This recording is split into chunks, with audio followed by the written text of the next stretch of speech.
BNP মহাসচিব মির্জা ফখরুল ইসলাম আলমগীর বলেছেন, ক্ষমতায় যাওয়ার জন্য নয়, জনগণের মালিকানা ফিরিয়ে দিতে বিএনপি নির্বাচন চায়। বলেন, আগামী বছরের ফেব্রুয়ারিতে নির্বাচন হলে সব দ্বিধা কেটে যাবে। মির্জা ফখরুল অভিযোগ করেন, সংস্কারের নামে নির্বাচন পেছানোর চেষ্টা চলছে।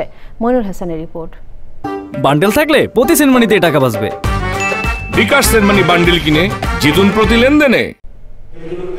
জুলাই গণ অভ্যুত্থানে বর্ষপূর্তি উপলক্ষে জাতীয় প্রেস ক্লাবে আলোচনা সভা করে প্রেস ক্লাব কর্তৃপক্ষ। শুরুতে ফ্যাসিস্ট আমল নির্যাতনের প্রামাণ্য চিত্র দেখানো হয়, সম্মাননা দেওয়া হয় বরেণ্য সাংবাদিকদের। আমার কেন যেন মনে হয় রাজনীতির দিকে নেই, রাজনীতিতে এখনো ভেজাল আছে। সেই ভেজাল মুক্ত না হলে ক্ষমতায় আসাটা হয়তো কঠিন হবে। বাংলাদেশে সংবাদপত্রের স্বাধীনতা, সাংবাদিকদের স্বাধীনতা এখনো আসে নাই, ভবিষ্যতে আসবে কিনা আমি সন্দিহান।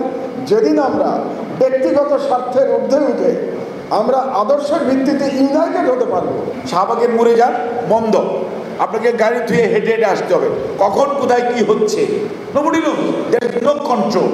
আলোচনায় অংশ নেন শহীদ পরিবারের সদস্যরাও।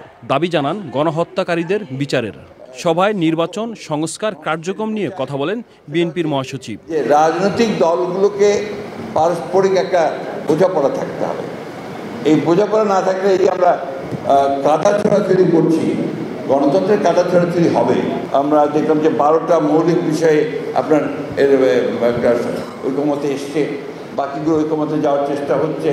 যে মৌলিক বিষয়গুলো আছে সেই বিষয়গুলো সমাধান করে আমার মনে হয় অতি দ্রুত যে নির্বাচনের একটা মোটামুটি ধারণা পাওয়া গেছে। এর আগে বিএনপির মহাসচিব প্রেস ক্লাবে বৃক্ষরোপণ ও জুলাই অভ্যুত্থানে ফটো সাংবাদিকদের তোলা ছবির প্রদর্শনী উদ্বোধন করেন। Mainul Hasan, channel I, Dhaka.